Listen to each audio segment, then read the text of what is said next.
Hello everyone, today I'm really sorry I didn't make up with John Kabbalah and Izzy Chimerem for the live video we had about Zimbabwe and the compensation that it's going to be paid to white farmers. So actually I thought I had a bad connection and I was not able to make it with Izzy Chimere and Kapala. So I thought I would make the live video in my profile individually. Hope you are going to like it. And if we start looking at where these white farmers came from, firstly, it was late 19th century when the first farmers started immigrating from South Africa and United Kingdom. By 1913, these immigrants had already 21 million acres of land, which were they given after they have approved it. They had the capital to develop it, but in 1890s, during the Ndibele and Sona instructions, the condition for a land was given to any European man who promised willing to take up arms in defending the colony, irrespective of their financial status. So let us start now looking at how Zimbabwe took back the land. When actually Zimbabwe became independent in 1980, the land question was therefore already at the forefront of issues that the young nation had to address. So the Lancaster House Agreement, which was a negotiation for land reform, was set in place in an effort to distribute lands more equitably between black subsistence farmers and white commercial farmers of European ancestors, which traditionally enjoyed superior political and economic status. Later then, as erosions increased, the ability of the black subsistence sector to feed its adherents actually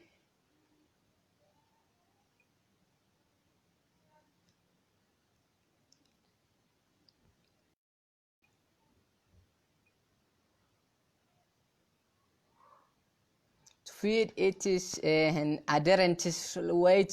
Let me invite some of my friends so they can join me discussing this issue.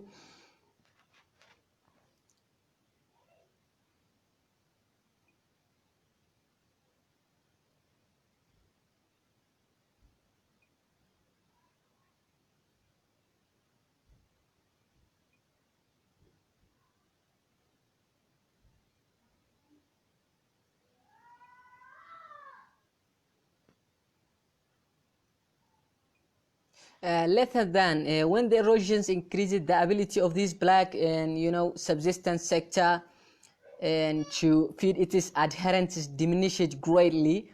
So land hunger was at the center, in Lancaster House, which sought to concede equitable redistribution to the landless without damaging white farmers' vital contribution to Zimbabwe's economy. The agreement empowered and actually Zimbabwe authorities to initiate the necessary reforms as long as land was bought and sold on a willing basis. So the British would finance half of the cost. In late 19th, Tony Blair terminated this arrangement, repudiating all commitments for land reform.